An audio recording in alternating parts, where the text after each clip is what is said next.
Thanks so much for joining. Very excited for our third Skills Academy workshops in this series. Today, we're really excited to introduce Thomas, who's going to be teaching us all about social media marketing. So this Skills Academy workshop is sponsored by our AMA San Francisco Externship Academy. We are a program that aids to provide small businesses and organizations with free marketing related assistance, while also providing job opportunities for young marketing professionals, graduate students who act as externs and marketing consultants for those businesses. Our externs are fabulous volunteers, really passionate about getting into the marketing space. And this is an amazing opportunity for them to be able to learn about all things marketing while exploring a variety of sectors. The program is 4 months long. So if you're interested in getting involved as an extern or as a business, feel free to send me a chat and I'll be happy to connect you for the next time we run a cohort. For our 2023 cohort, we are super excited. We have 3 businesses that we have been supporting, the Los Altos Acupuncture Clinic, Juma, and a dance center. This is our fabulous group of externs. All of them are here, as you can see, and these are the organizations that they are supporting. We have some other exciting events coming up that I wanted to share with you as well. Our next Skills Academy workshop is going to be with Eric, who's going to be teaching us all about web design and designing your first website. It's going to be on Thursday, May 4th on Zoom. I'll send the registration links for all the events in the chat, but you can also scan the QR code here. We're also going to have an in-person pop-up at Fieldwork Brewery in San Mateo on Thursday, May 11th, starting at 6 p.m. Fieldwork is located right in San Mateo off of the Hillsdale Caltrain exit, so it's easily accessible if you're going to be taking public transportation. It's an outdoor setting. It's going to be right at the start of summer, so we hope that you can join us and network with some marketing professionals in the industry. And finally, we're going to have our externship culmination ceremony at the Google Community Space in San Francisco. We're super excited to be able to host there. It's going to be hybrid, but we will have an in-person culmination take place with kind of a happy hour cocktail reception afterwards.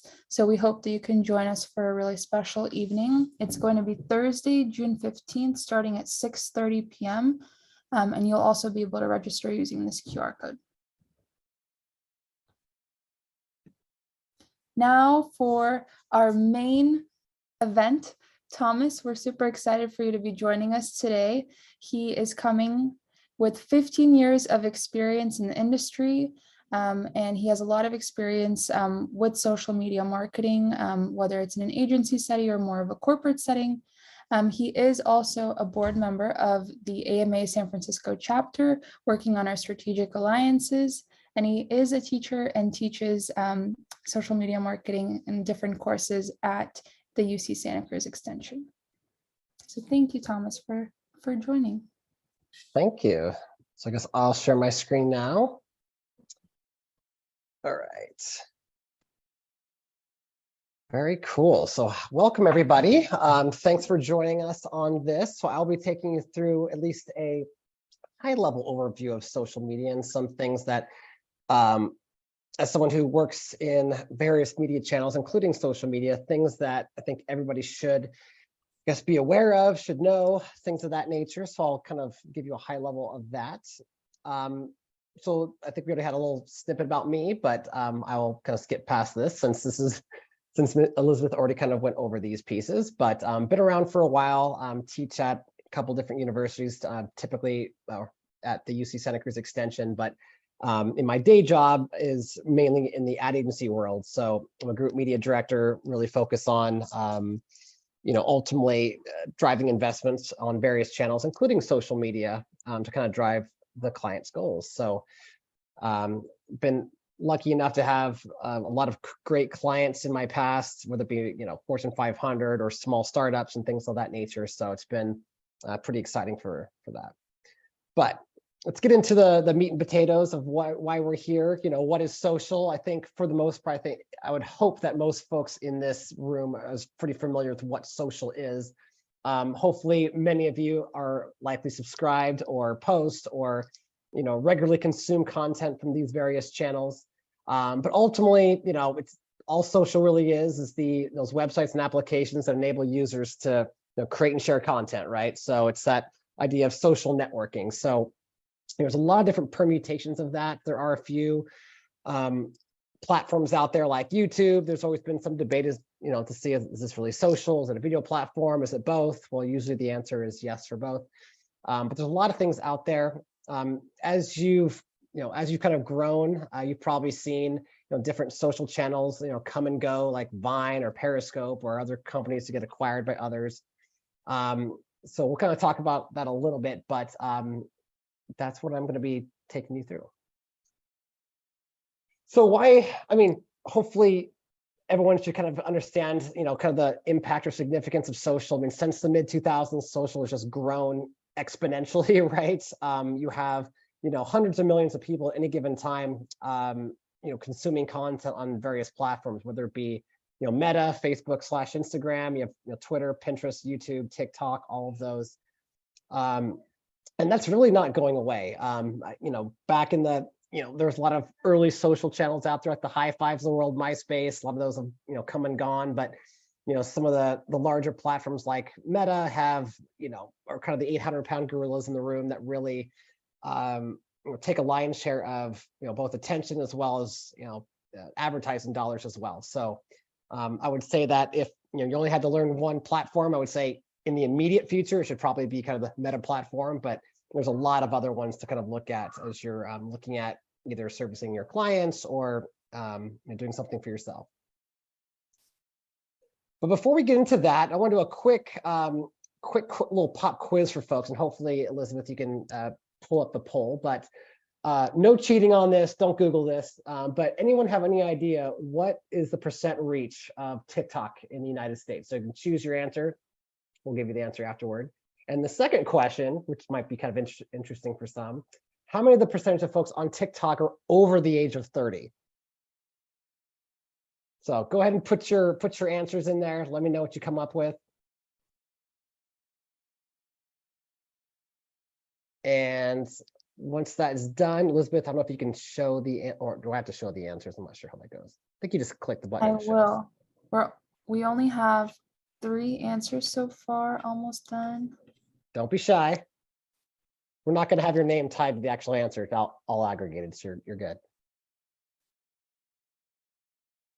And I have to say, I was pretty surprised by the answers to this. There we go.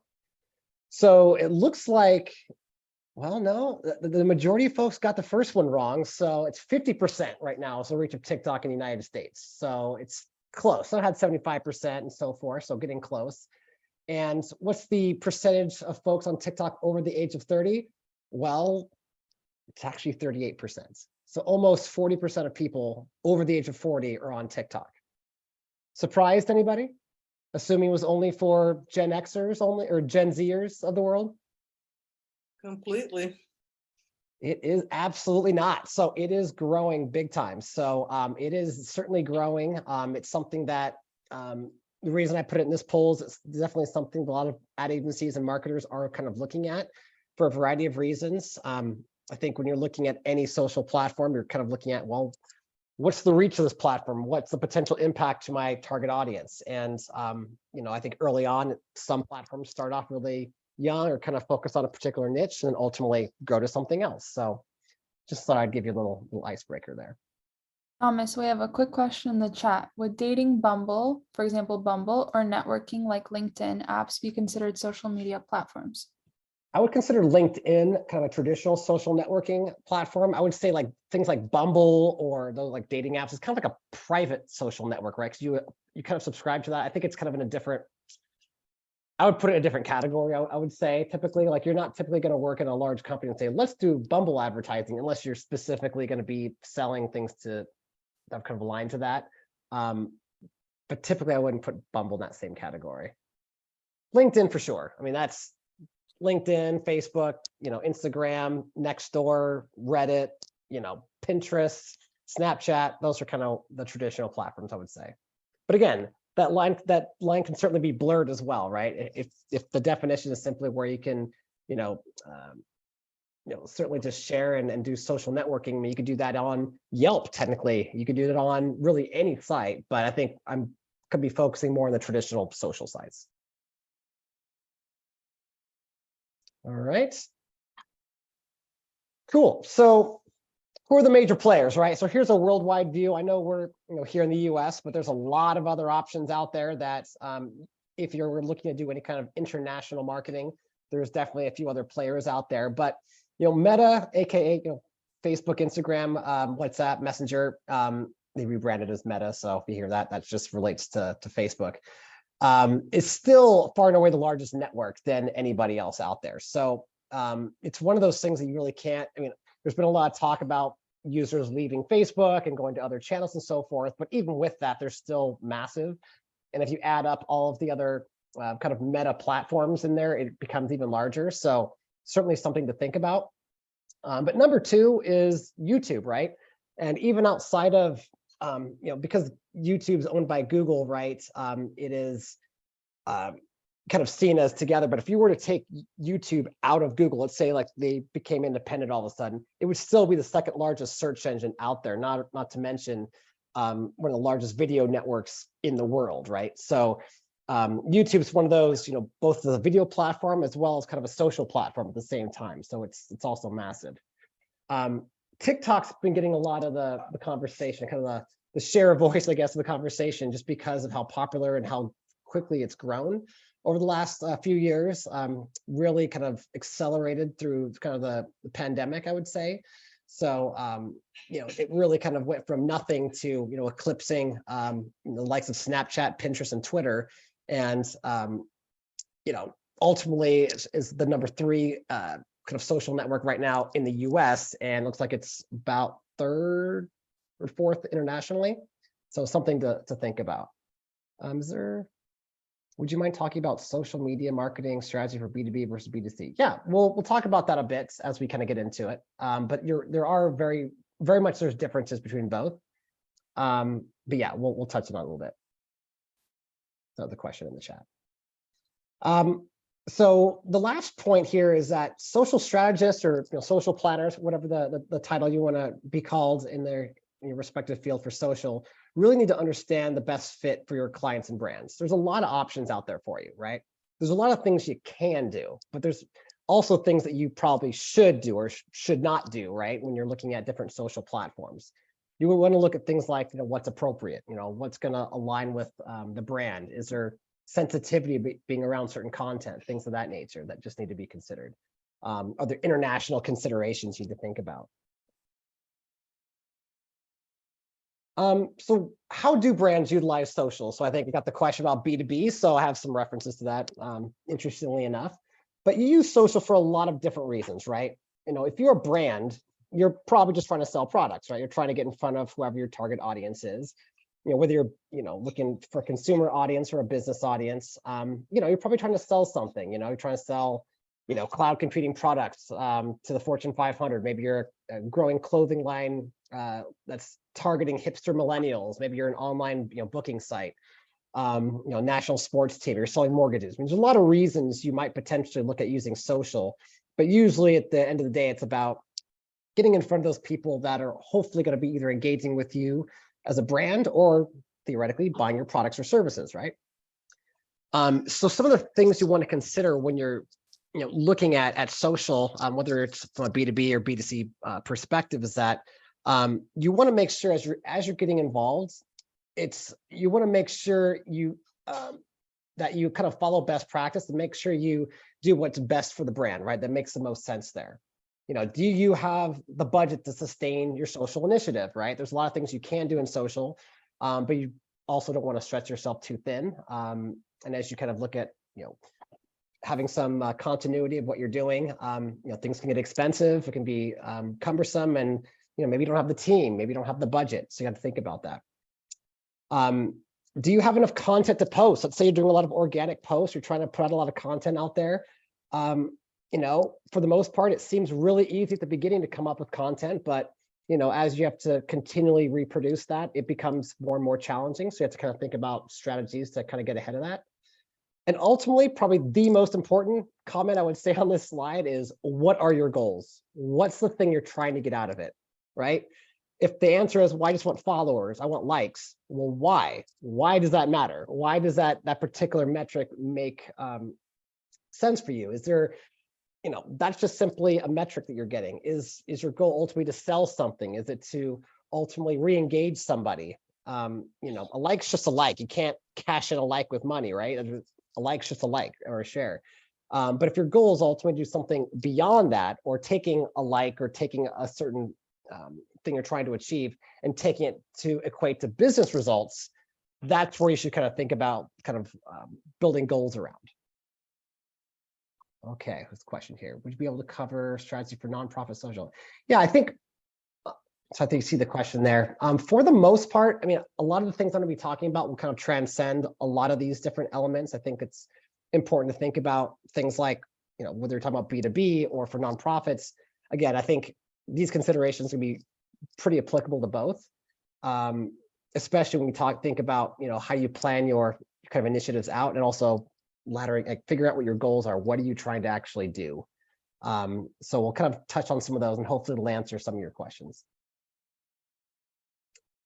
All right, so important questions to ask your company before you ever even get started, right? I think, for a lot of folks, they might just dive into platforms and talk about Facebook and all that. But for me, I really want to take a step back before you even consider going into any individual, social network or doing anything. You really want to think about, ultimately, if you're working for a company, is that company even able to support social in the way you think they can, right? Where's your company currently with social? Do they even have accounts? Are they, putting out organic content? Are they running paid ads? Like, what are they doing right now? And how can you ultimately either capitalize on that, or, there might be a scenario we need to actually kind of take a step back and say, well, they're really only on Facebook, or they're only really on LinkedIn. So, maybe I want to, double down there, or potentially expand in other channels, right? Does your company already have an existing following? Do people even, they talk about your brand? Are they following you, liking you, subscribing to your YouTube channel? Like, again, where are you at? Are your customers at large, following you, liking you, engaging with your competitors? How engaged are your consumers? And does that reflect on what you potentially might need to do as well? Are there certain social channels that align better with your brand than others, right? If you're a pharmaceutical company versus a retail company versus a tech company, right? You may have different social channels, different kind of ways you need to communicate with your target audience that might be very, very different, right? Certain things you need to consider. Does your brand have appetite for creative message testing? I mean, can you just put out whatever you want from an organic standpoint or from a paid perspective, or not? Sounds like a silly question until you get into a large company and realize, well, you may have a scenario where you have to have every message out there, ran through procurement or run through compliance or have to get approved, or maybe you have 3 different people you have to run these messages through before it even shows up on a social network. A lot different than if you just have your own, Facebook page and you're putting up whatever you want. But, when you're working for a company, right, there's other stakeholders that might dictate what you can and can't put out there. What are you allowed to post? Are you a regulated industry? Would your customers see value in engaging with you in social, right? That answer might not be the case. So just, you gotta think about that. And then again, do you have a goal in mind? An immediate goal? Do you have like a monthly goal, quarterly goal, yearly goal? Like, are you trying to, achieve a certain result? You definitely want to think about that as something to think about before you even dive in. So here's some of the complaints, right? I love to throw these out there because, a lot of people have some not so nice things to say about social, right? So I think it's important for social media marketers to think about how we transcend that. How do we, become the things that people rely on, right? And don't be, one of the people that we kind of complain about. So, a lot of folks might say things like, everyone claims to be an expert, but few actually are. Well, that could potentially be true for sure. Also depends on what perspective someone might be an expert versus not, right? Maybe there's, maybe your social practice is just one of many marketing channels that gets used at a company, right? And maybe someone's simply just repurposing some, television commercials and saying, hey, we could put this in social, or maybe we're going to just kind of repurpose some other media plan and call it a social plan. But that can, typically when you're looking at social versus other platforms, different things work better in different platforms. You want to really think about how you can focus in on your social plan versus just repurposing something else you had. Gut reactions don't always reflect the market, right? So, you might have scenarios where folks might say, hey, well, everyone's on Twitter, everyone's on TikTok. How come you're not on TikTok? We should all be on TikTok, right? Just because you heard some of the chatter in the news. But if, after doing some due diligence, realize that a majority of your audience might be on Instagram or other platforms, you may find that the reality of that is something very different, right? The other is fuzzy or not solid KPIs. So like the success metrics, right? Like for some marketers, they really care about driving sales. But if the social media team is saying, well, we got you a lot of engagement, well, it's like, well, I don't care about engagement. I care about sales, or likes or follows. And maybe those don't really align with what you're trying to do. That can be problematic. There's certainly a lack of focus on the customer journey. So from the content you see to the website you go to the engagement you're trying to drive, if there's misalignment there, you may not be getting the results you're hoping for. Approval, again, you might work at a company like in finance or pharmaceuticals or other places that can be very restrictive. I had a whole couple years working in a pharmaceuticals company where I literally had a 2-year education on all the things I can't do, right? You literally had a whole scenario where you learned that, well, all the things I used to do in retail or in tech was something you absolutely could not do. So something to think about. Lots of observations, few insights, right? Of course, you can get data back, but what does the data mean, right? Lack of experience in ingesting, data, whether it be coming from owned, earned, or paid, and we'll talk about that in a minute. Social media's fit into an overall marketing strategy, right? So you might have a scenario where, all you do is social in a particular company, but in other companies, you might just be a small percentage of the overall kind of advertising or marketing organization, right? So it can definitely vary depending on where you're at. And also things like social fraud, that comes up too. Folks worry about seeing people with fake accounts or, fake news out there or something that's not reliable, things of that nature. So certainly things I'm sure you've all kind of heard. So for the purposes of this session, I'm going to kind of break out kind of 3 kind of elements of social, kind of the organic elements, so the free posting elements, the paid media and earned media. I'll kind of break these out into different buckets. Ultimately, ideally, you're going to look at these holistically, right? But just for the purposes of this skills course, I kind of want to break these out individually and kind of share out some best practices for each.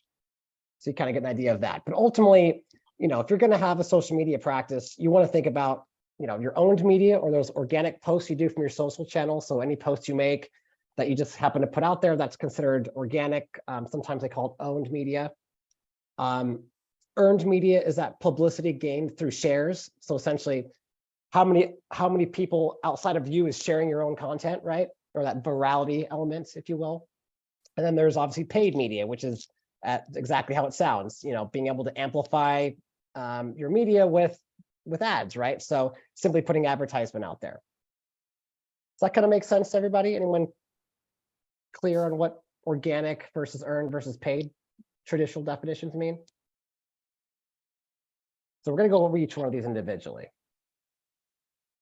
Cool. So on the owned side, right, this is typically where most marketers start, right? If you're diving into a social channel, you got to get your profile up, right? You need to get your Twitter handle, your Facebook account, your profile, your LinkedIn profile, whatever the case might be, right? So you have to ultimately set it up as professionally as physically possible, right? Making sure that you have, high resolution images. It's essentially your face to the world. So once you set up your account, you then have to think about, well, what do I do with this account? What's the purpose of this account? And many times it's making posts, right? Putting out content, putting out videos. So as you kind of go about that, you'll think about ways to obviously maximize what you're trying to do there. So some of the considerations you want to think about is that, do you have the bandwidth to make regular posts? Again, early in your social media practice, it tends to seem pretty easy. Right? It's like, yeah, I can come up with posts. Sure, I can. Maybe I'll have like 3 or 4 contents, put a couple of videos up there, and so forth. But you ultimately get to a point where you might start running out of content, right? You start running out of ideas, things to post, especially if you're doing this all by yourself, right? So you want to start thinking about things like creating like an editorial calendar, or start planning out your post in advance, so you can start thinking about how you can ultimately get the kind of posts out you want in the cadence you want.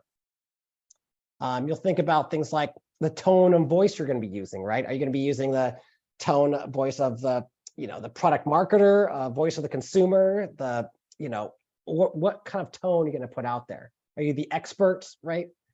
It can be very different, and people tend to be receptive to different types of ways of being communicated to. So you want to think about that.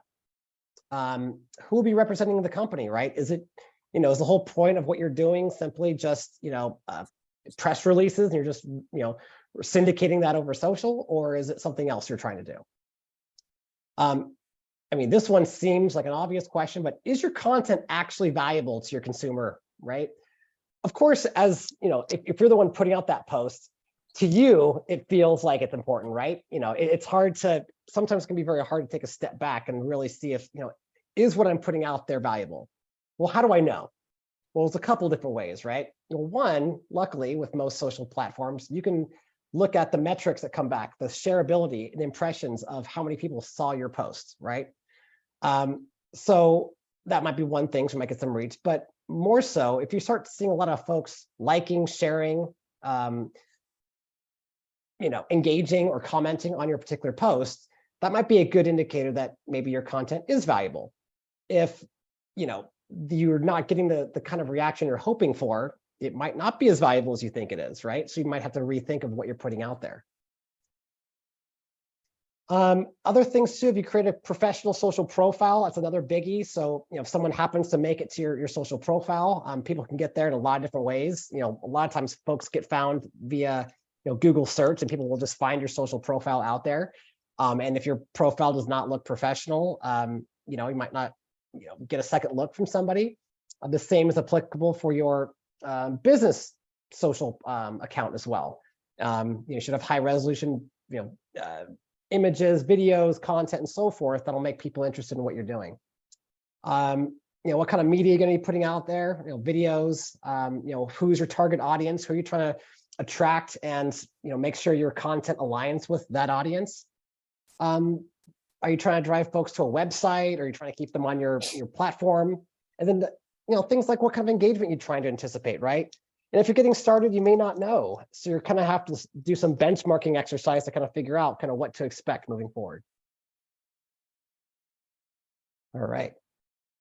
So here's some of the best practices, I would say. If you're going to look at some of the best practices, these would probably be the ones to think about, right? So the first one seems very, obvious and maybe cliche, but it is important and it is absolutely applicable, right? Posts should be authentic. Well, what does that mean? Well, typically you want to have something that sounds like it is legitimate, it's real, it's something that, isn't just a copy and paste from someplace else, but something that feels like it aligns with your target audience, right? Something that, feels not very salesy, but more, authentic, I guess, is kind of the goal there. Your voice and tone, are your posts more product marketing focused, expert focused? Are you, bringing in guest bloggers and things to post on your behalf? You want to make sure you kind of align with that. Sometimes you'll have certain businesses have a collection of those folks, right? You might have, a customer talking about how great your products are. You have other folks talking about, them meeting you at a conference. You had this great conversation, and that's why they're buying your product, and maybe it's a referral situation. So you can have a lot of different content produced that maybe doesn't necessarily come from you, but you can probably get other folks that develop content for you. The third one is just the post should certainly fit the channel it's distributed in. So not repurposing the same post everywhere. It may not be applicable. So an example would be, if you have a long form video, for example, that might, be more appropriate on some place like YouTube or maybe Facebook, for example, but it may not be as applicable to a place like Snapchat or other places that may just not quite fit. Posts should be relevant and valuable to the consumer. We've talked about that before. Your post, I hope this is obvious as well. You should definitely have things like images and videos, right? The days of just simply putting text in a post aren't going to really fly as much anymore. You can have those from time to time, maybe put like a poll on there and things like that, but you typically need to have something visual, something that'll actually capture the user's attention. And because most folks are consuming that content on their mobile device, having that image on there takes up the majority of the share of screen as well. And I have a question here. Oh, someone might need to mute. Okay, cool. Finally, posts should be posted regularly, right? So what cadence are you going to be posting your content, right? Is it every day, multiple times a day, once a week, once a month? It really doesn't matter necessarily, but it really depends on having some type of regular kind of cadence. Typically, certain social platforms tend to necessitate more frequent posting. So, if you are posting on something like, Snapchat, or you're trying to, post content on various social platform stories or reels and things of that nature, you might want to post a bit more frequently. But in places like, LinkedIn, for example, you may not have to. So things to think about. And then finally, monitor the posts that you're doing, right? Look at the data coming back and let that data kind of do the talking for you. So, if you have organic posts out there, maybe you might decide to ultimately amplify that through paid ads as well, because you're seeing such great success from an organic standpoint. Maybe you want to expand your reach to folks you're not messaging. So just a tidbit is that, for any organic post, even for folks that are following you, only a fraction of the folks that are following you will actually see every single one of your posts. So places like Facebook and LinkedIn, for example, they limit how many of even your followers will even see your organic posts. And I think part of it may be that they're just trying to improve the user experience, because if everybody saw everybody's post, you'd get a lot.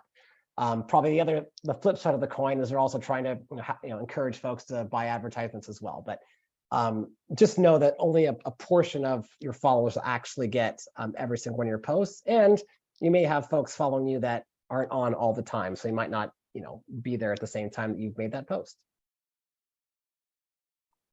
Cool. Question comes up: when it comes to frequency of posts, does time of day matter, or is it too nitty gritty? That's a good question. Time of day definitely does. So typically, the earlier in the day, you can kind of, I guess it all depends, right? For many advertisers, you might look at doing something that aligns with when folks are actually engaging with your platform. So if the type of content you're putting out there is more live content, for example, I mean, the expectation is, you'll probably want to have that live content coming out, place like early in the morning when people are first checking their phones, during lunchtime, end of the day. Like, you can kind of, it depends on the industry and audience, to be honest, but time of day does matter, and you can start testing that based on what you're putting out there as well. So, if you see a lot more engagement when you post at 2 p.m. or, during a weekday versus a weekend, it can make a huge difference. See, would you be able to cover strategies for nonprofit, social media, and tools and platforms? So there's a lot of, I don't go too much in the tools, but there's a lot of tools out there you can use to ultimately measure what you're doing. I mean, you can go to things like HubSpot or look at TweetDeck or any of these kind of platforms you can look at that ultimately can start measuring and kind of looking at what's out there, right? A lot of times the name of the game, at least for free tools out there, is really looking at just aggregating all the different conversations out there, right? And trying to figure out, what kind of engagement maybe your post or somebody else might be putting out there, and try to do something about that. A lot of the tools are, at least the ones that I use, tend to be more on the paid side. So there's certainly like some tools you have to pay for that gives you a certain level of functionality. Other ones that are free, that I can follow up with you on some of those specific ones. But HubSpot's one of them. It's a pretty popular one, but there's probably hundreds of these things out there that either are free or have kind of a freemium model where you can ultimately look at, starting out with a free subscription, and then you can kind of graduate to other ones. But Google Analytics, a lot of things you can kind of look at.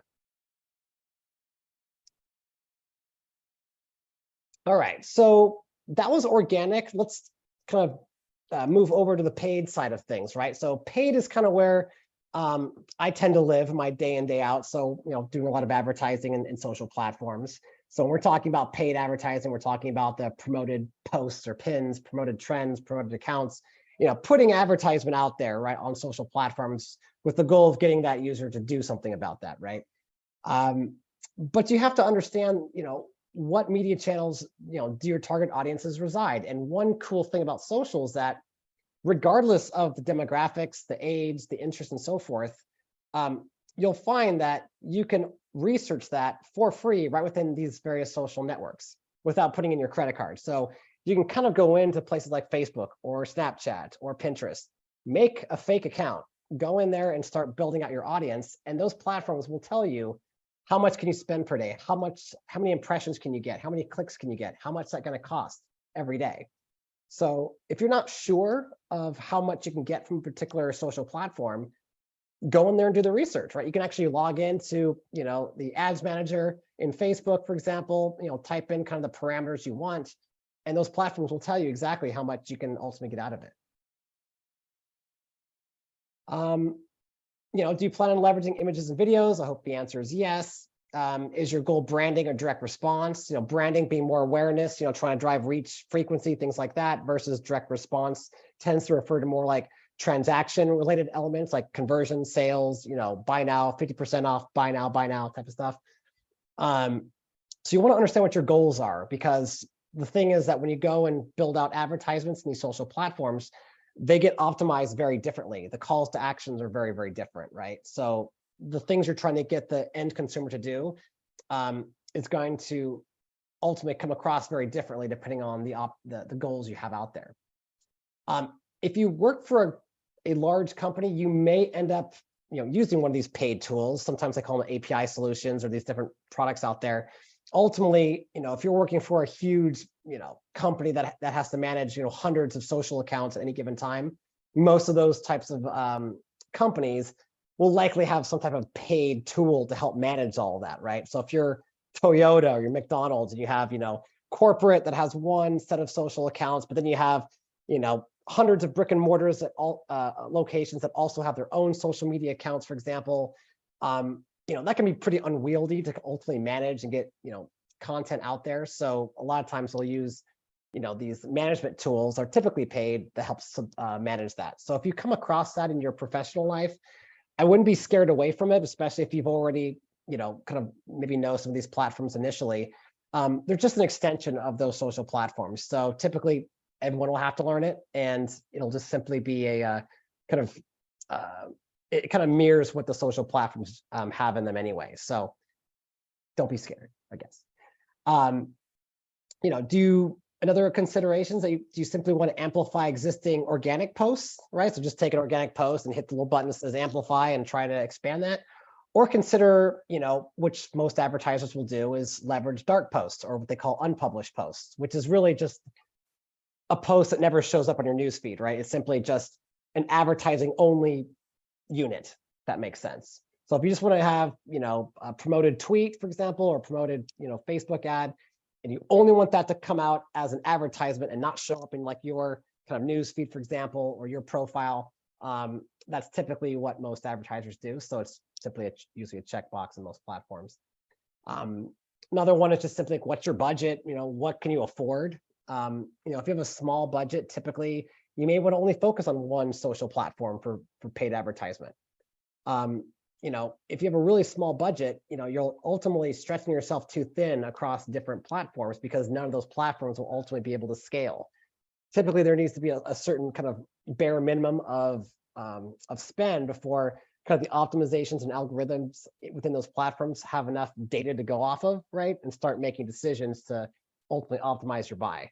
So, if you have, only like couple $100, right, per month, you probably should focus on one social platform. If you have, in the thousands range, maybe you can kind of, look at two or something like that. But typically the lowest hanging fruit tends to be, the places like Meta or certain platforms that tend to have a lot of your audience. But certainly test as much as you need to kind of see where that performance is going to come from. And then also just the last is just what kind of data do you have for use in targeting? A lot of times, you can go on these social platforms, type in your demographics, age, interests, who these people are. Or in some instances, especially on the B2B side, you may have things like, email lists, for example. You might pull out of Salesforce or a CRM platform, and you can actually use that to upload into various platforms, and they can make what are called custom audiences. You can start targeting those individuals, which is pretty cool. So from the previous question on B2B, one thing that a lot of B2B advertisers will do is simply, download, email list, for example, and then they'll say, hey, LinkedIn, they upload that list. I want to advertise just to these folks, for example. LinkedIn also has something, account-based marketing, where they can literally type in all the, the companies you only want to advertise to and just focus on companies, for example. If you are a nonprofit and you happen to know exactly who you're trying to go after, you can literally list maybe the target companies you're trying to get to donate to you, for example. So it just kind of depends on what you're trying to ultimately accomplish. Does that make sense so far? Oh, can you further explain the benefits of dark posts? Typically, that's best practice for any advertisement. So when you're doing dark posts, so here's an example of why it would make sense. Typically, when you're making ads, you typically will have various permutations of those ads. You might have 5 different permutations of a particular ad unit. Maybe you have the same headline but a different image, or maybe you have 3 different headlines and so forth, but it's all ultimately saying the same thing. Typically, you don't want to have that also show up on your profile, your business profile, because then you're going to look at if someone goes to your profile, looks at the content you're posting, and all you see is 5 different iterations of an ad.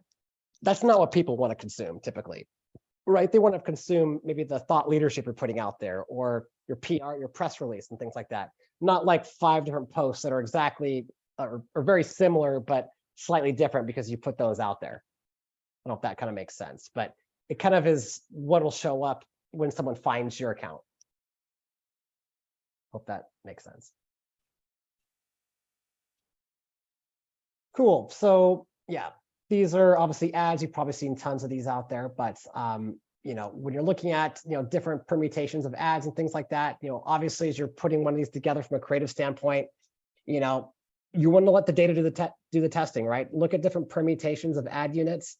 And ultimately, as you're running your campaign, you'll actually have reporting right within these platforms that'll tell you what's performing the best, right? Which one gives you the higher click-through rate if that's your goal, which one's giving the conversions or whatever the case might be.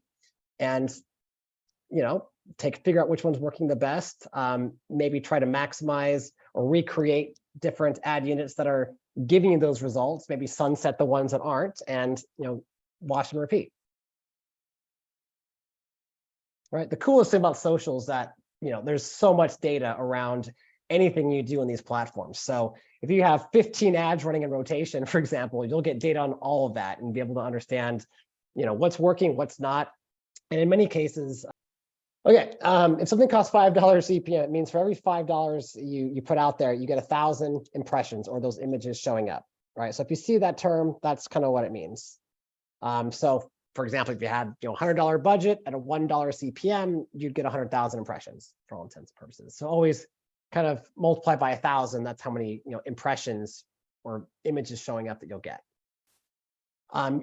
Cost per click's pretty obvious, pretty common.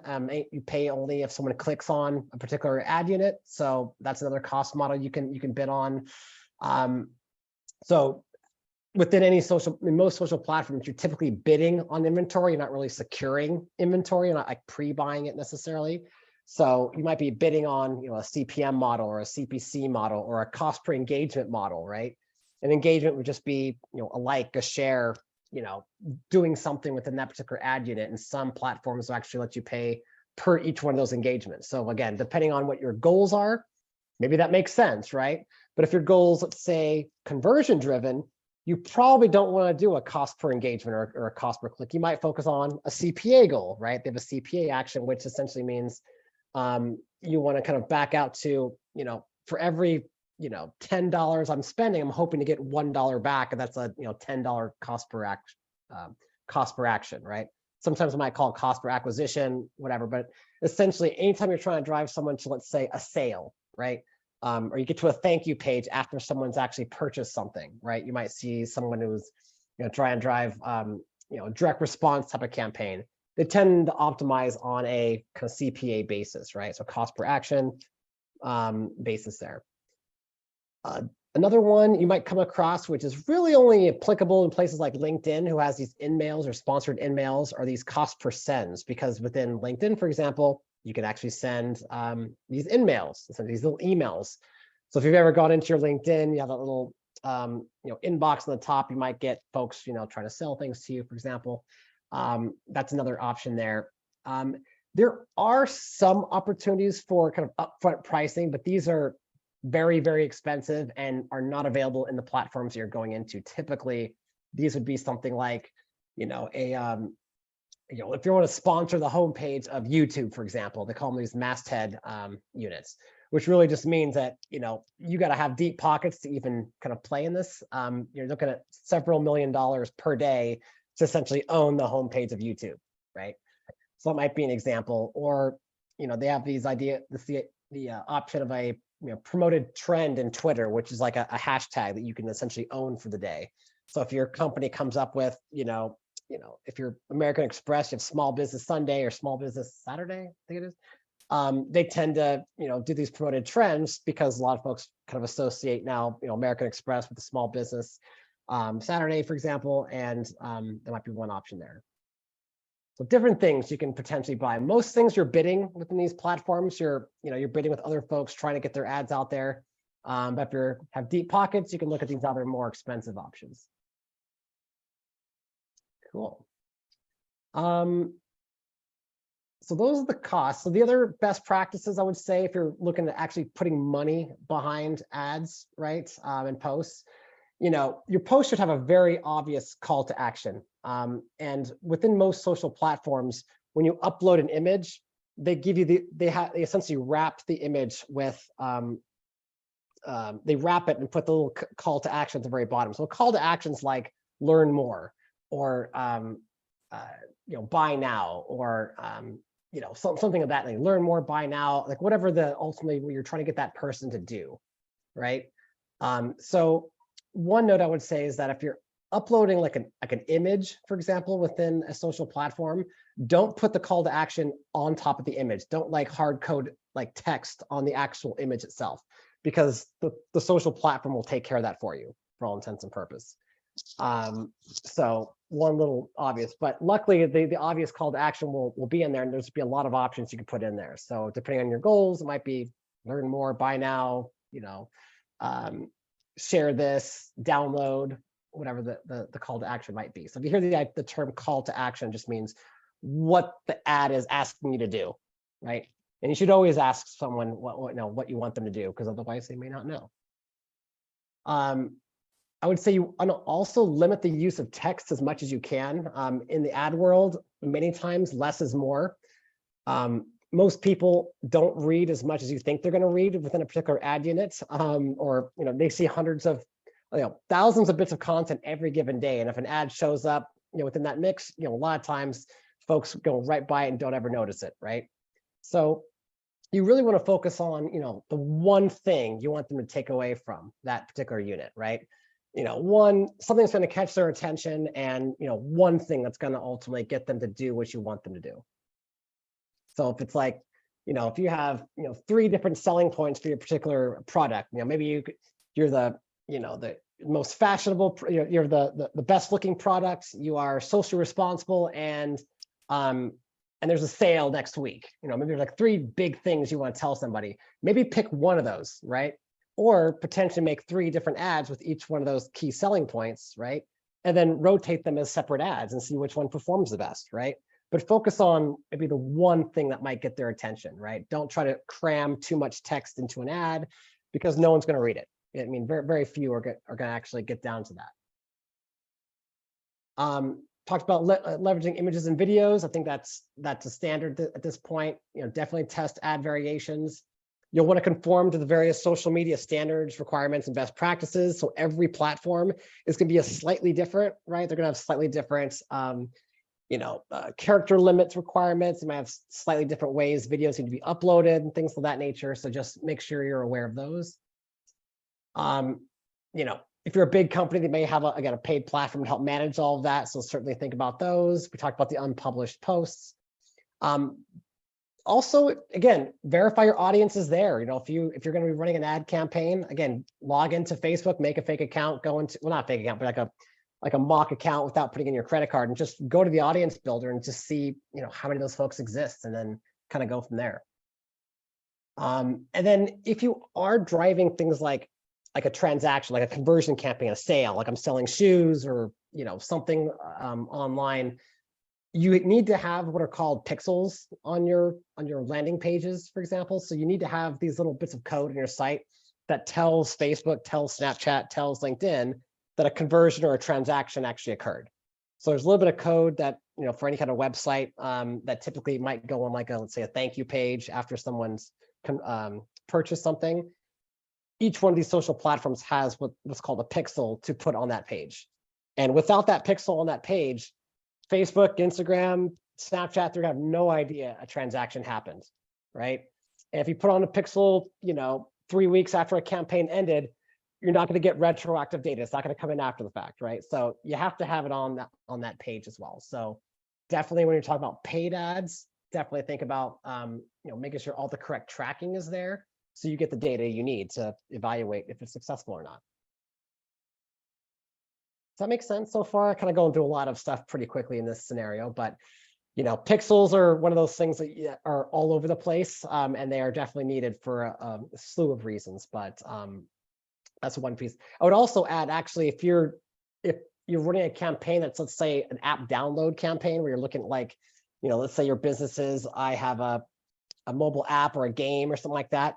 A pixel will actually, in that case, it might be what's called a software developer kit or SDK, which goes in the actual app itself. So because you can't pixel the app store, like the Apple iTunes store or Google Play Store, you can't pixel that. So you have to put a little bit of code in the actual app itself to ultimately track it. So that's kind of getting into the weeds, but I guess the main takeaway is that make sure you have the correct tracking to get what you want out of it.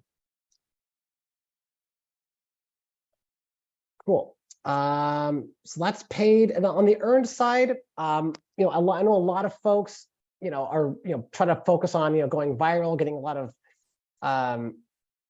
trying to get a lot of folks to follow you, subscribe to your channels and things like that. You've heard of folks, trying to become influencers and try to get paid, by the social networks, or, try to get folks to buy products and so forth. Again, for anytime you're doing earned media, again, you got to make sure your content's valuable and worth sharing. You'll find that out real quick if nobody's sharing, liking, commenting on your content. So you want to think about that. Making sure that if you do decide you want to, invest in an influencer, right, to ultimately advocate for your particular product, for example, you want to make sure that same influencer is kind of aligns with your brand. If your brand is a tech, someone who's very highly technical, right, that maybe folks will respond to folks who have a similar kind of skill set. Maybe they're engineers. You probably don't want to have an influencer that's a movie star who doesn't necessarily have any skills in that particular field, right? So you want to make sure you get the right person for who you're trying to be an influencer for. If you have a promotion, make sure it's timely. Are you giving your sharers incentive to share? If that's the goal, maybe you're trying to have, share this with 20 people and, win a chance to go to the World Cup or something. And also there are particular channels that you would focus your efforts on, right? Are there certain places where you think that your owned or paid efforts would help your earned media, right? So a lot of times earned media campaigns start with an organic post, right? And you hope that will ultimately syndicate, or you might include some paid ads. But then the hope is that other people will then start engaging with that content and start to, hope that goes a bit more viral than what you've put out there. So the goal is to get other people to share for you, right? But you want to continue to monitor that. So again, as you're looking at these best practices, make sure your posts engaging. You're going to learn that quick. Not all influencers will contribute the same amount of value, right? There's 101,000 to 10,000, potential influencers out there. And if you're going to go down that route to try to drive some earned media, choose wisely. Make sure your posts are valuable. And, one way to help with that level is if you maybe decide you want to go with an influencer, they can actually start creating a lot of great content that can help make a lot of that content for you. So a lot of that, value can come from those individuals as well, which is pretty cool.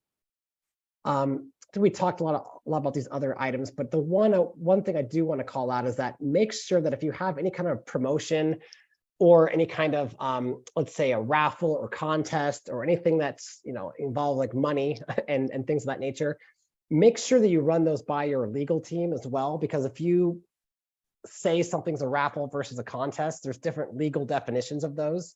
And you might get like a cease and desist letter, or you might get something, you might be accidentally breaking the law, I guess, in certain circumstances if you don't abide by certain requirements. So just be cognizant of that.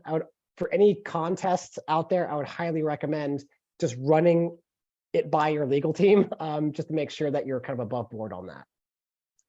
And then finally, just making sure your brand is reputable in the marketplace. If you try to run a contest and you're a no-name company, a lot of times people might not think that you're a legitimate company, and like, I don't want to, get my, I don't know if I want to trust these people. I'm not going to, abide by their contest rules. I don't know if they're really going to give me what I think they're going to give me.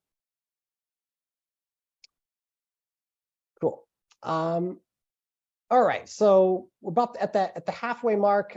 Where the last kind of pieces are actually, taking the things that we kind of talked about and kind of putting them into action. So we kind of talked about ultimately what is social, why is it valuable, and some of the more technical aspects of what social is. But how would you ultimately get a campaign together? Like, if you got put into a company and said, okay, I need you to, run this social campaign for us. We need you to do organic. We need you to do some paid. Get our platform up and running. What would you do, right? So I would say if you are in that circumstances, I would say there's a few steps you definitely want to take. First, if you're coming in cold, right, you have no background, you might want to consider something like a social media audit, right? Which really just means, what platforms are you currently on? How many followers do you have? How much engagement do you think you might be getting on your posts? Do you have historical posts you have out there that you have a benchmark to look at? Do you have the people or the talent in-house to actually execute what you're asking to do? A lot of different questions you can potentially ask out there, right? To ultimately see, if I'm going to start this thing, start up, these posts or start running paid ads or trying to get myself out there, you're going to have some of these questions answered, right? You want to make sure you're in a good position to be successful. So you could consider something like a start, maintain, and stop approach, like a stoplight approach, right? If you find things that are working well, keep doing it, right? Look at the things that are, maybe you should start doing additional things because you find that, hey, we know this is the best practice, but you haven't done it before. Let's start this. Maybe I want to maintain certain practices I'm doing. Or if you're seeing things that just aren't bringing value to your social practice, stop doing it, right? And you're not going to really know that until you kind of evaluate kind of your practice, what you're doing, what's out there, right? So ultimately, once you kind of understand what's going on, you then, once you know kind of where you stand, you can then either start improving areas that need improvement, build new practices that maybe don't even exist, right? Or simply discover benchmarks to kind of build from, right? What's my average engagement rate per post? Well, if you don't know, maybe look at the data and figure out, where you might stand. How much of my audience lives on Facebook or Twitter or Pinterest? Well, do some research and figure out how many of those might exist by going into their various ad platforms. All these little things. Do you have the bandwidth in-house to produce, the various images required to, make your social posts, for example, right? Where are you going to get those images from? Is someone going to be shooting you a video? Like, how's that all going to come to fruition? So just getting those questions answered to help you understand where you're at, and then you can kind of expand from there. Does that kind of make sense for folks? Any questions on that? Would you include a little competitive research in this also, see what the bad guys are up to? Absolutely. I love getting into bad guy stuff, right? You want to definitely look at, if you have a Twitter handle, understand how many followers are following you and how many are following your competitors. And, maybe even look at the content they're putting out there and how does that compare with yours? Yeah, so what you're doing, what your competitors are doing, whatever's relevant for your particular practice, you want to make sure that all gets looked at, right? And try to, expand from that. Cool. So let's say, once you've kind of done your due diligence, looked at kind of what you're doing within your internal practice, you want to start then thinking about, how do I actually, what's the next step, right? I know where I stand. I know what I have. What's the next step, right? Well, the next step typically is, getting into your campaign planning, right? So, as a quick question to the group, I think this is one thing that a lot of folks tend to get tripped up on, especially in, marketing departments and so forth.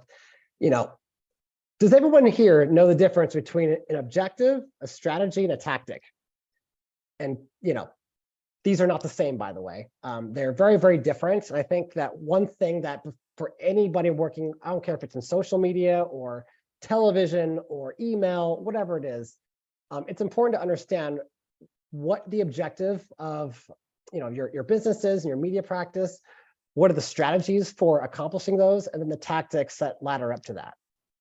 Right. So who can give me an idea, like an example of, let's say an objective? What would be like a social media objective?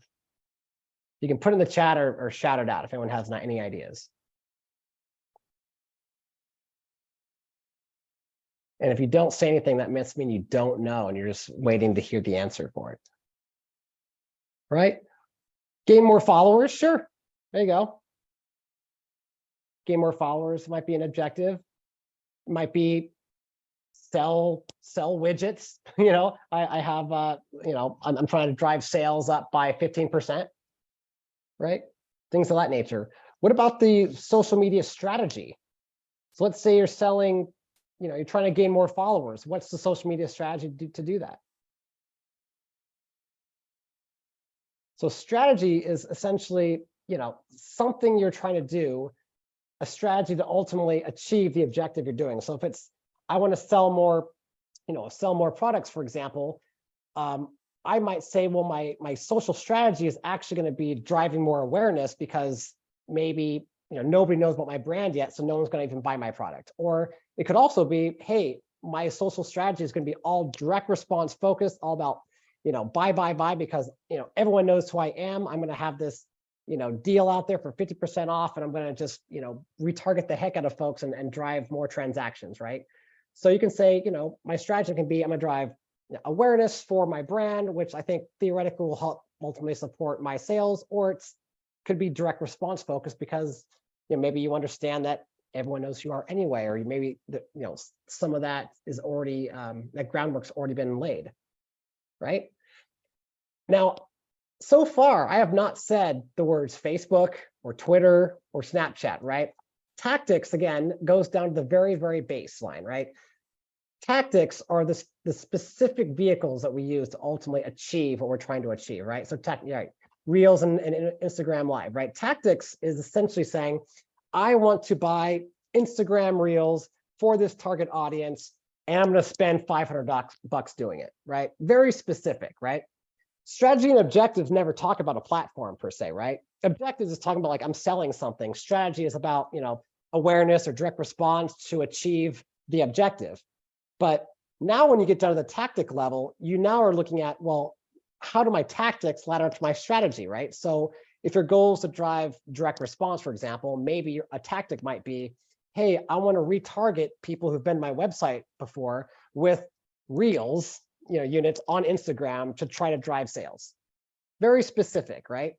Or if I'm trying to drive awareness, it's like I'm trying to drive, I'm going to use Facebook to maximize my reach across my target audience, for example. And I'm going to try to hit, 500,000 eyeballs, right? 500,000 impressions or unique users across the Facebook network or Twitter network or whatever the case might be. Does that kind of make sense? So hopefully folks kind of get the gist. These are not the same things. So as you go through your planning cycle, right, you kind of go through these different steps, right? You think about your objectives, you build a strategy for those, you agree upon some kind of measurement or how you're going to measure success for that campaign. You do some research, you design some tactics, which social channels do I want to be on? How do I want to organize, what kind of creative do I need for, reels or for stories and whatnot. And then in some instances, I keep step 6, especially if you're in a corporate setting, make sure there's written approval for a lot of this stuff because, I've seen a lot of folks kind of get in trouble for that, but just make sure you have the appropriate approvals for those. And if you're working with clients, make sure that's in writing in the form of, maybe a statement of work or a media authorization form or something like that, that just kind of proves things out. So just to kind of solidify those, if you're trying to understand what your media objectives are, what do you want to achieve? I want to sell more luxury cars. I want to be a top, 3 known brand in the marketplace. I want to, drive more subscriptions and so forth, right? And, step 2 is, the strategies. How do I do that, right? Strategy is I want to sell more luxury cars by driving more awareness for, of my car to high net worth individuals, right? Or, I want to sell more subscriptions of my cloud products by, targeting specific stakeholders. Maybe those happen to be in LinkedIn or in Twitter or whatnot. So it's essentially just a high level framework of how I want to achieve that objective. I'm like, okay, I'm going to approach it from an awareness standpoint. I'm going to approach it from a, consideration or direct response standpoint in these channels, right? Because I think that's where I want to double up. Where I need to, my strategy is I want to drive more awareness by producing a ton of content. And hopefully I'll drive more, engagement to do that, right? Once you've done that, you'll want to ultimately agree on, how do you want to ultimately judge success on this, right? You want to understand, first of all, if I'm doing awareness or if I'm doing direct response, what does that mean, right? At the end of the campaign, you're like, well, I drove a lot of awareness. Well, what's that mean, right? Well, I got a lot of impressions. Well, that's interesting. Did you get anything else out of it? Well, I had 500,000 unique users see my ad. Well, that's more specific, right? So maybe a KPI for an awareness might be, I want to know how much reach I have, which equates to how many unique people saw my ads, right? If your goal was a direct response one, maybe it's all about sales, right? It's pretty straightforward. My KPI is CPA, right? Cost per action, or it's, volume of sales, whatever you want to say that KPI might be. I put this other item in here as well, because if you're starting to build your campaign as well, you might come across the idea of like a key selling point or a unique selling point, same thing. A lot of times the way that you achieve those KPIs up top is by putting the right types of key selling points down below, right? Putting the right calls to action and things like that that might ladder up to what you're trying to do. So let's say, the main key selling point of your product is, hey, we have a limited time deal, 50% off, right? Normally it's really expensive for these pair of shoes. It's half off, right? Buy now. That might be a really good, key selling point that might drive a direct response campaign, for example, right? You might have a key selling point down below of, something like, pre-orders for a new game for PlayStation or something like that, right? It may not be a direct transaction you're trying to drive now, but you're trying to build in buzz for something that's going to be happening in the future. And maybe it's more an awareness driving kind of KPI for that instance, right? So you want to kind of agree on these things, like what message do you want to put out there? What do you want to kind of think about in that sense, right? And then ultimately you want to build up your goals to do so. And then you might have to do additional research to kind of validate what you're thinking about. You need to understand how consumers make decisions, how they're influenced. Maybe there's certain social platforms that, bode better with certain demographics like Gen Zers versus, the baby boomers or Gen Xers of the world, for example. You might create creatives that also aligns with those different individuals. There might be some cultural elements you want to make sure you incorporate. Especially for like multicultural campaigns, or if you're doing something internationally, you want to make sure you obviously take those into consideration when you're building out your campaigns or targeting, things like that. Obviously you can put in things like demographics, but you might also have the opportunity to put in things like behavioral data that is far and away more valuable than just simple demographic information. So, anybody can put in, I want 18 to 25-year-olds or 25 to 40. But these days you find that, behavioral data is also located in these social platforms in the form of interests and categories and, hashtags and things of that nature. So, you might be able to find that, the folks on this demographic kind of description could be like 15, unique individuals, right? Because it doesn't quite explain the breadth of who that person really is, right?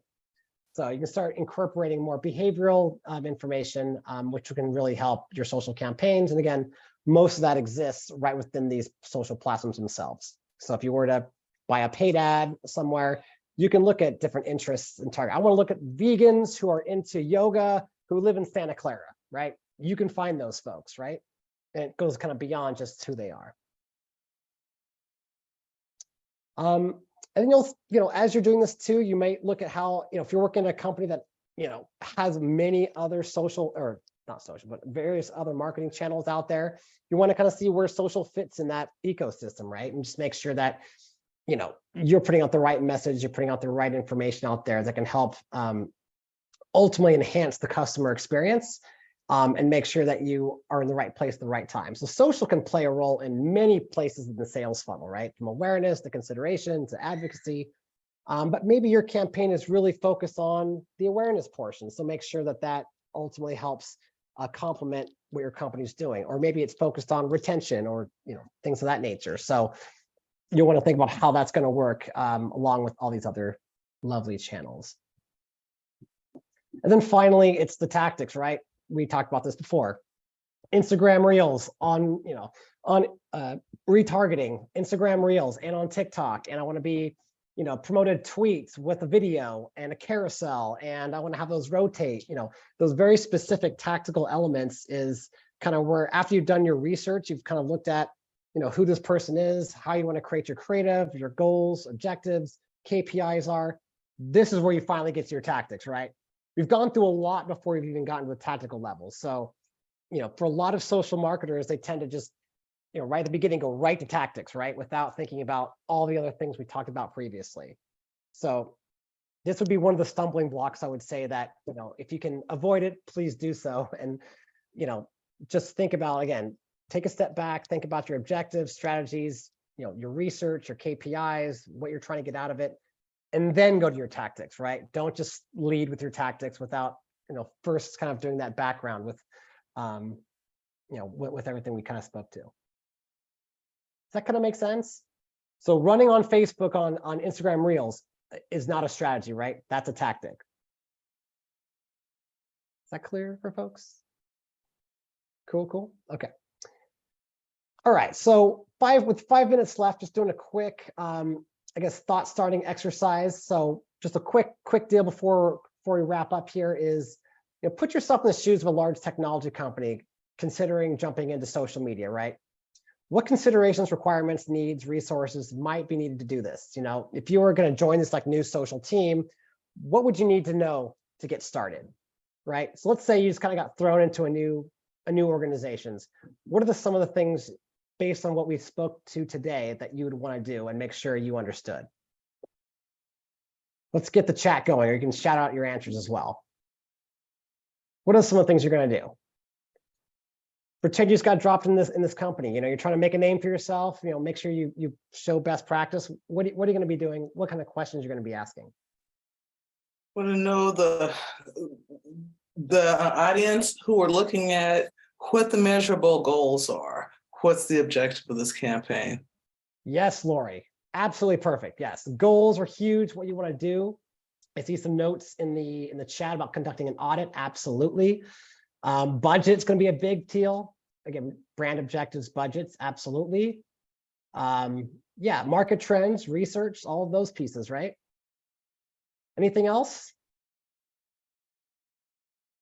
I think you guys pretty much covered most of this, which is awesome. You guys are able to recollect. Timeline. Oh, that's a good one. Work back schedules, always fun. Got to create content to ultimately show up on time. Absolutely. Decision makers, audiences. Yep. Cool. You guys got it. You guys are doing great. All right. So, last part here is, as we're leaving here, I've always asked advice like, hey, how do I get experience without having experience, I guess, within social, and what are the things I can do? As someone who's hired folks in these fields, there's a couple of things we can do, and some things I always recommend because a lot of these things are absolutely free to folks in many cases. If you really are truly passionate about getting into social media, you can really maximize your chances of, getting an interview with an employer or making a good impression with a client and so forth by being knowledgeable and showing that you're at least passionate about social media, even if you don't necessarily have all the experience there at the get-go. So how do you do that, right? Well, obviously experience is like, the best thing to get. So if you can get a job, that's obviously the best way to go. But if you, without having an, if you weren't, if you're kind of looking at your first job in social media, some of the things you can do is get those badges that are absolutely freely available across all these social platforms.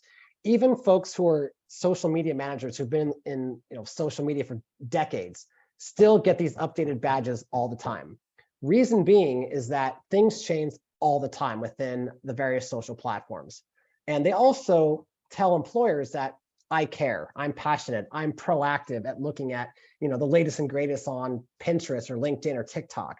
I have all these badges and I'm putting them all on my LinkedIn page so people know that I'm actually serious. I actually understand what's kind of going on with these platforms. You can also look at social media certificates, degrees from local universities, things like that. There's also free courses out there you can certainly get. If you have your own personal brand, you can certainly use that. If you want to volunteer at places like the AMA, for example, we have a social media team that we've actually had folks who've gotten jobs out of it, which has been terrific. Eric, do you have something? Yeah, cool. And then finally, if you can volunteer, school, professional clubs, any of that kind of stuff is terrific. And yeah, these are just some of the things I would say absolutely do. Research it yourself and you'll make a lot bigger impact than simply coming empty-handed. All right. And that's all I got, you guys. Any questions before we wrap up? Sorry, we kind of lost about 10 minutes of me trying to get my internet back on, but appreciate your patience on that. Thomas, I was wondering, what's your favorite part about being a social media professional? It's that it's always exciting because it's always something different. I'm always trying to figure out, in my world, I'm looking at where my audience is going. What are they doing? How do I maximize performance? And I'm always researching how to do that. So I'm constantly like a data nerd going into it and saying, okay, where's performance at? Where do I got to shift? Where I got to pivot? Oh, TikTok's coming out with this new thing. Should I be involved in that or not? Do I need to, update what I'm doing to do that? So it's because it's always changing. And so it's ever evolving. It's not like the same. It's not like email where it's always gonna be the same day in, day out. Socials is so dynamic that, you get a chance to do a lot of different things and it gets really exciting. Awesome, thanks. Cool. Lori, do you have a question? Yeah, so we're gonna get a copy of this deck at the end of the presentation. I don't see why not. We'll also be posting the live recording of this on our YouTube channel, so I can share it in an email or you can find it on our YouTube channel. It'll be up and available. Cool. Any tips on implementing the use of AI into future social media work? It's funny. The word AI can mean different things to different people, right? So in many cases, I guess machine learning and AI, I guess in some form, happen. But generally speaking, most social platforms will use at least algorithms to help do things like optimize your campaigns automatically. In terms of like AI, I think we're not there yet. People will use things like ChatGPT to, maybe create some ad copy and things like that. And they might try to predict what a person might like and try to update landing pages and creatives to kind of associate with that. But to be honest, I think a lot of that's in its infancy. We're not there yet, but it's certainly coming. Anything else? I can add to that, right now, a lot of people are using ChatGPT to at least to chart a path. you can create your calendar and ask them to tell you what the best time, the best topic, the best platform for whatever content you have, and you will have a full month of ideas. Of course, don't do that. Just read it and make your own, but you can use that as a base.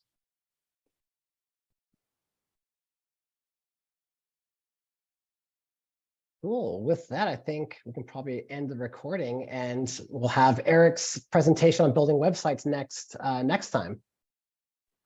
Thank you so much, Thomas, for volunteering and leading today's workshop.